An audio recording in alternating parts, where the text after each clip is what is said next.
Because we always go to God when things are wrong. But when things are happy, we feel like, oh, well, I'm doing everything right. Everything's good. And we put him on the back burner.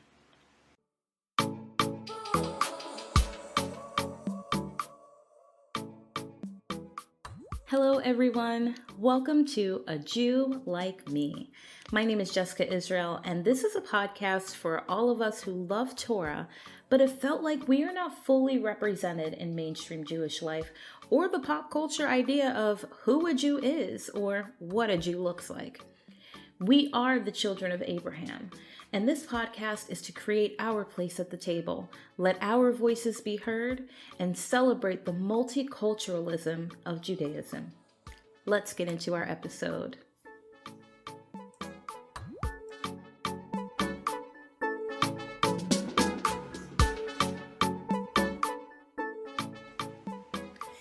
Today, I really want to talk about truly understanding that God is in control.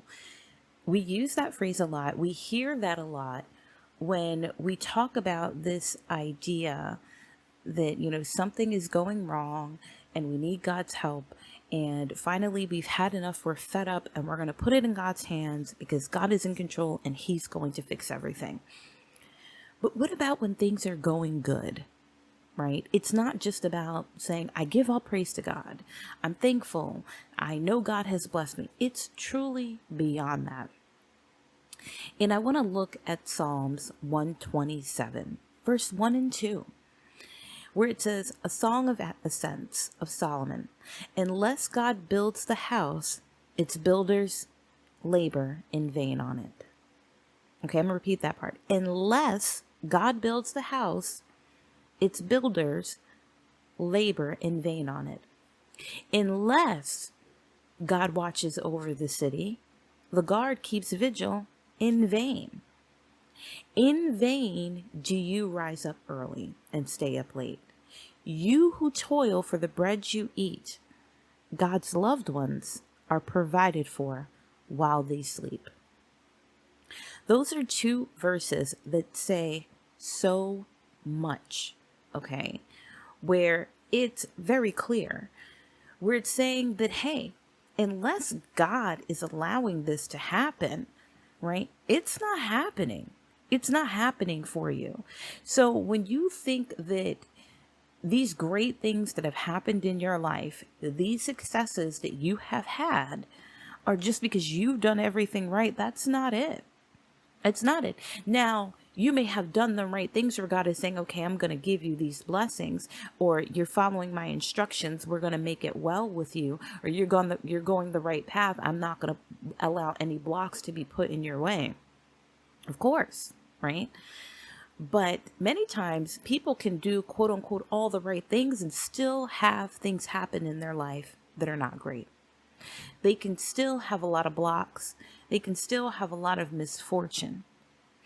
And it's important to understand that your labor is not why things went good. It's not why, right? Because God can do it with or without you, right?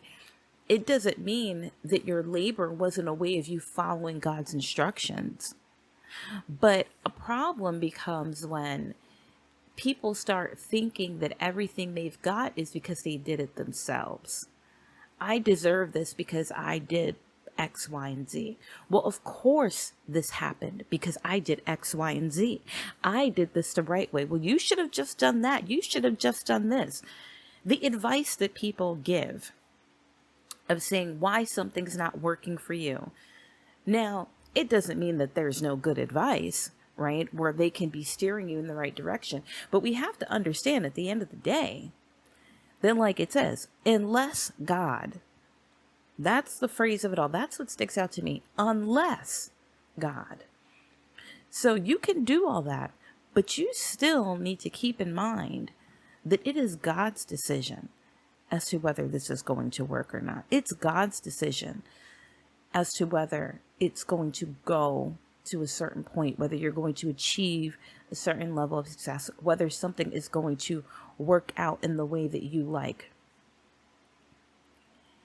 because we always go to God when things are wrong. But when things are happy, we feel like, oh, well, I'm doing everything right. Everything's good. And we put him on the back burner. We do.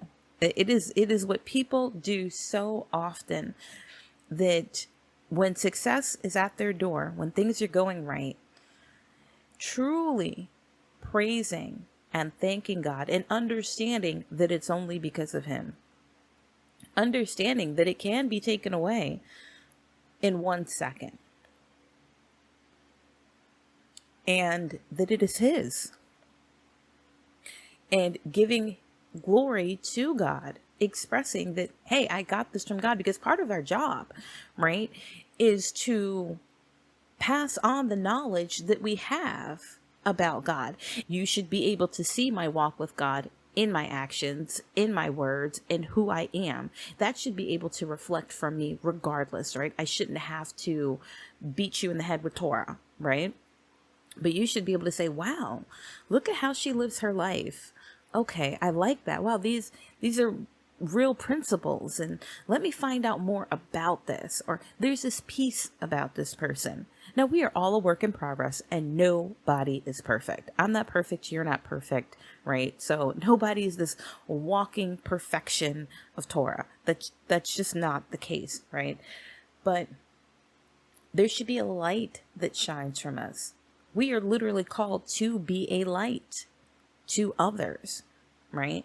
And it's interesting because what I was saying, in that we should be able to show people that, wow, I got this because of God, right? We should always be giving praise to God. And God literally has told us in Torah to share. Like, he talks about that in legacy and about passing things down to our children, literally in the Via Hafta, right? It talks about all the time, right? And, right when you're done saying your Shema and you say your Via Hafta, it literally says to basically put these words into your children. Teach your children these words, right? We know the Via Hafta, and you shall love Yehovah your Elohim with all your heart, all your being, and all your might. And these words which I command to you today shall be in your heart. You shall impress them upon your children. You shall speak of them when you sit in the house, when you walk by the way, when you lie down, and when you rise up. You shall bind them as a sign upon your hands, and they shall be as frontlets between your eyes, and you shall write them on the doorposts of your house and on your gates. Literally, God is telling us we shall be expressing this all the time. There should never be a doubt, and it should always be seen. It should be front and center. We don't just keep God to ourselves. That's not what he has called us to do. I don't know how and when this developed in, like I say, Jewish culture, where it's almost like, keep God to yourself. No, nobody else is allowed. And that's not what it is. Literally, our job as Jews, as Israelites, our job, right, is to be the light, is to protect Torah so that others have it and others can come to it. That is literally what we are called to do. When it says you're the chosen people, that's what we're chosen for, to protect Torah, to carry Torah, so that it always exists in a way that people can come and find out who God is and follow God. Like I said, it's not about forced conversion and everything else and all this other stuff. It doesn't mean going out and preaching to everybody on the street corners. That's not what I'm saying. But in how we live our life, how we conduct ourselves, in the conversations that we have just about ourselves. It's not telling people they need to come over here. It's not telling people they need Torah, but telling them what it's done for you, right? When something good happens, wow, all praise be to God. I've been blessed. Baruch Hashem, right? And it'll be like, wow, this person's always giving praise to God. Eventually, a person's going to get curious. And if they don't, they don't. That's okay. But it is what he has called us to do. And part of that is, literally in the Via Hafta, it tells us every single moment of our day, we should be living Torah. It's not just reading Torah. It's not just studying Torah. We should be living Torah. Torah should radiate through us. That's what he's saying to us. It should be radiating. It should be a descriptor. When someone describes you, it should be, oh, that person, they love Torah, or they love God, or I know that they are really faithful, right? That's how we should be described. That's what we should aim to be described as, and not in a superficial sense, because it's not about being showy and everything else. It's not what it's about, right? It is literally about the little things. And like I said, that light will emanate from you. And so I wanted to make this episode to really talk about that. Because even then, from Psalms, right? Because I said Psalms 127, verse 1 and 2. You go over to Deuteronomy 4, right? Verse 9. And it says, but take utmost care and watch yourselves scrupulously, so that you do not forget the things you saw with your own eyes, so that they do not fade from your mind as long as you live, and make them known to your children and to your children's children. Okay? That's not just talking about something. That is living it. Living it. Right? And living it begins with understanding that our Creator is the reason for all. Right? Going back to my original point with Psalms, that unless God does this, really hitting that home, understanding that yes, do what God has commanded. Do the work for God. Do the work so that all may be well with you. But best believe, all is not well with you because you did this. And this just happened because, not because of God, but just because of you. No. Unless God allows it. Unless God builds the house. Unless God watches over the city. God's loved ones are provided for while they sleep. God provides. He provides. Thank you so much for listening to our podcast today. I really appreciate the support. Also, if you're interested and would like to send a personal donation, because this is a labor of love, my Cash App is Torah Blessed.